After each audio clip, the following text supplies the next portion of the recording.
अस्सलाम वालेकुम। Doctor Mohammad Riaz Ajweri veterinary clinic and pharmacy चौक शादीपुरा। जी आज बिल्कुल बेहतरीन के हम केस लेकर आपके सामने आए हैं और ये वो केस है जिसको यानी कि हर प्रैक्टिस वाले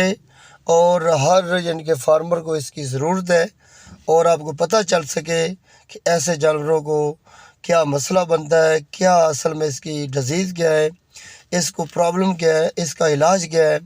ताकि आप यानी कि इसका आसानी से इलाज करवा सकें। तो जब हमने इसका अगर चेकअप किया तो डायग्नोज करने के बाद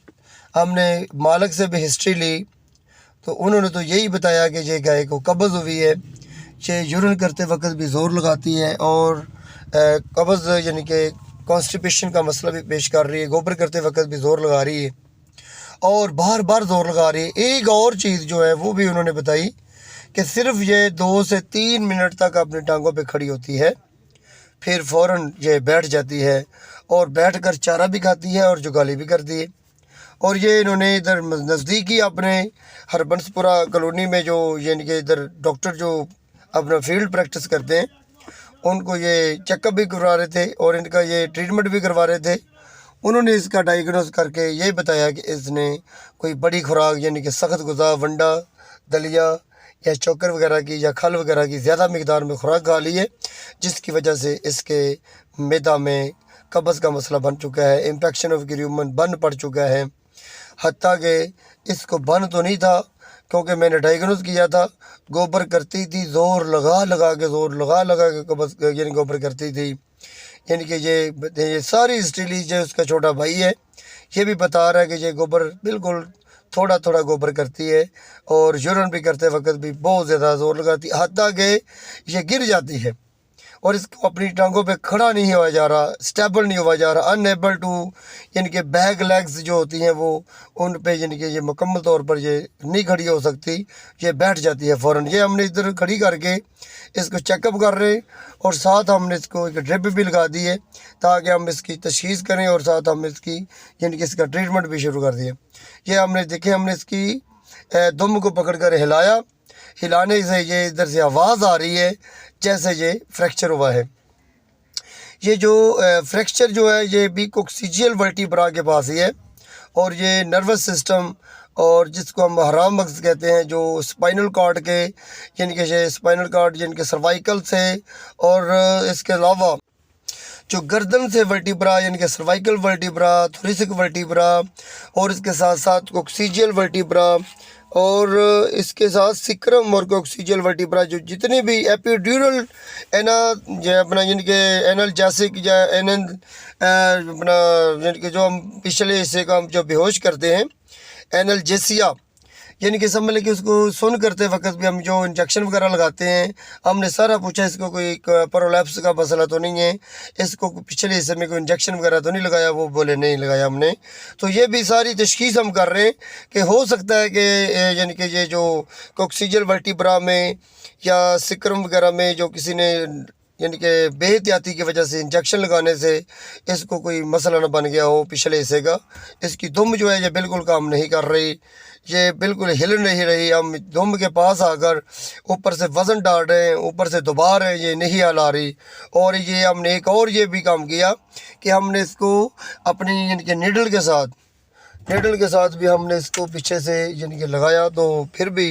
ये अपनी दर्द नहीं महसूस करवा रही थी। तो हमने जब इसको नीडल वगैरह लगाई तो ये फिर बिल्कुल दम को यानी कि नहीं हिला रही थी और ये पिछली दोनों टांगों में भी हम बार बार नीडल लगा रहे हैं,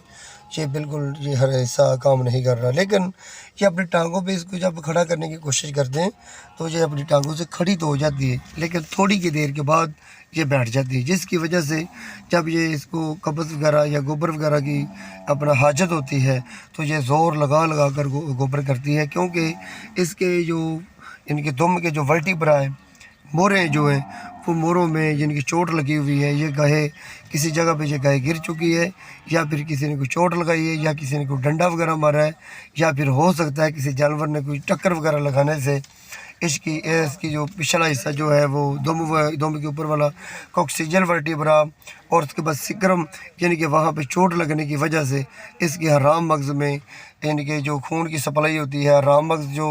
यानी कि मुकम्मल तौर पर जो जिस्म के पट्ठों को ताकत देता है, सप्लाई खून की देता है, जिसकी वजह से दिमाग को यानी कि ये महसूस होता है कि जानवर यानी कि अपनी पिछली टांग को हिला रहा है, झुला रहा है। ये जो सिस्टम होता है दिमाग का ये भी रुक जाता है, यानी कि नर्वाइन सिस्टम भी, इनके नर्वाइन जो अलामत आती है वो भी सामने नज़र आना शुरू हो जाती है। ये हम दुम के ऊपर पाँव भी रख कर दिखा रहे हैं कि ये अपनी पाँव के ऊपर तो पाँव रखने की वजह से भी अपना पाँव दुम नहीं हिला रही, और इसके साथ हम बार बार ये दिखा रहे हैं कि इसकी यानी कि पिछले जो टांगों और भी दुम को यानी कि इतनी ज़्यादा दबा देने की वजह से भी ये अपनी दुम को नहीं हिला रही। इसका मतलब ये है कि इसको चोट लगी है, इसके पिछले टांगों को पैरालिसिस का मसला बन गया है। हराम मगज़ की मुकम्मल तौर पर ना सप्लाई पहुंचने की वजह से पिछले टांगों में इसको पैरालिसिस का मसला बन चुका है। हमने इसको एक अदद रिंगर में कैल्शियम हमने दी, कैल्सीवेट हमने 100 ml दी, और इसके साथ हमने नीडोफास, ये देखिए हम नीडल भी लगा रहे हैं, हम दिखा रहे हैं बार बार कि ये क्या इसको यानी कि किसी जगह पे दर्द नहीं महसूस करा रही, हम नीडल लगा रहे हैं, सिरिंज के साथ बार बार दिखा रहे हैं ताकि हम आपको सही तरीके से बता सकें कि असल में गाय को मसला क्या है। क्योंकि लोग क्या समझते हैं कि ये सिर्फ़ और सिर्फ ये गाय बैठी हुई थी और ये खड़ी नहीं हो रही, जब ये खड़ी होती है तो थोड़ी देर के बाद बैठ जाती है, और हमने इसको क्या दिया, मीठा सोडा दे दिया, सोडा बेकारब दे दिया, और लिक्विड पैराफिन दे दी, और तेल और न्यू मेडियोरल वगैरह भी दे दिए, मैग्नीशियम सल्फेट भी दे दिए, ये एलवीजेस वगैरह, यानी कि सारा का सारा स्टमक का इलाज कर रहे हैं, जबकि इसको स्टमक की प्रॉब्लम नहीं है। इसको सिर्फ और सिर्फ पिछले हिस्से का मुकम्मल तौर पर फालज बन चुका है, और फालज भी कैसे हुआ है, ये सिर्फ गिरने की वजह से या फिर चोट लगने की वजह से, क्योंकि ये जब इसको मसला बना था ये फार्मर इसके पास नहीं था, तो हमने इसको पावर देने के लिए, ताकत देने के लिए हमने इसका इलाज जो किया वो हमने कैल्सीवेट हमने 150 ml दी, और साथ हमने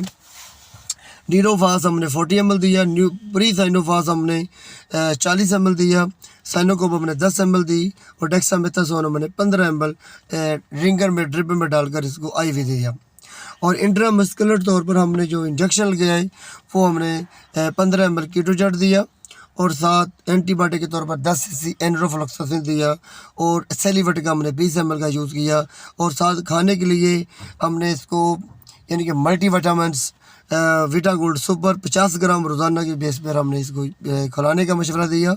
और साथ मालिशें जो हमने बताई वो भी बड़ी बेहतरीन मालिशें, वो हम देते हैं तिलों का तेल और जैतून का तेल, उसमें लौंग, दारचीनी, अकरकरा, बेर बूटी और कुचला, ये चीज़ों को जलाकर इसको राह कर दें। बाद में इसकी एक दिन में 2 दफ़ा नीम गर्म यानी कि पानी के साथ इसकी पहले टकोर करने के बाद कपड़े के साथ खुश्क करके इसको तेल की मालिश करनी चाहिए। ये आहिस्ता आहिस्ता इंशाल्लाह 10 दिन से और 8 से 10 दिन के अंदर अंदर ये जो हराम मगज़ की जो है अपना खून की सप्लाई जो है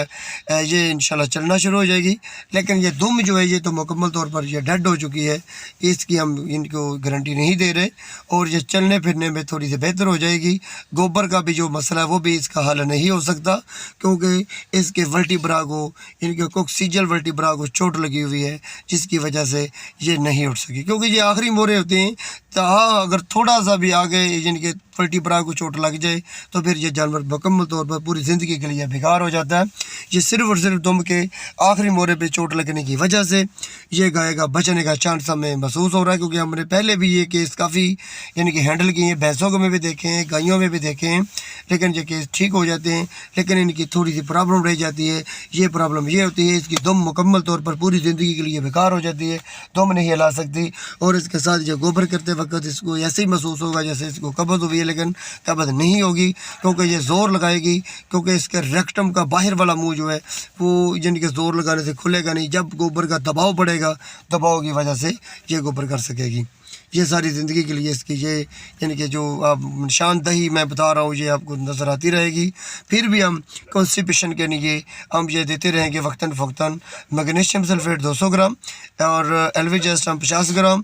सोडा बाइकार 20 ग्राम और अजवाइन देसी 50 ग्राम और नारदाना 50 ग्राम, पुदीना खुश 50 ग्राम, ये हम देते रहेंगे ताकि इसका डाइजेस्टिव सिस्टम बेहतर रहे, ताकि इसकी कब्ज़ जो है वो भी काफ़ी हद तक यानी कि नॉर्मल हालत में रहे। और चारा जो है वो भी खुश्क चारे से हम परहेज़ करवाएंगे, सब्ज़ चारे का ज़्यादा से ज़्यादा यूज़ करवाएंगे ताकि इसको खुद ब खुद ही कॉन्स्टिपेशन ना हो सके। साथ हमने एक और भी तरकीब बताई है, वो हम बताते हैं रेड मर्करी ब्लिस्टर। ये जो सिक्रम और जो बनकोक्सीजल वर्टिब्रा में हमने जिनके इसको शेप करके बालों को उतार कर हमने इसको रेड मर्करी ब्लिस्टर का भी यानी कि लगाने का भी मशवरा दिया और हमने अपने फार्मेसी में यानी कि हमने लिख के दी और ये ख़ुद लगा लेगा। और उम्मीद है कि ये यानी कि काम करने से इसकी गाय इंशाल्लाह मुकम्मल तौर पर ठीक हो।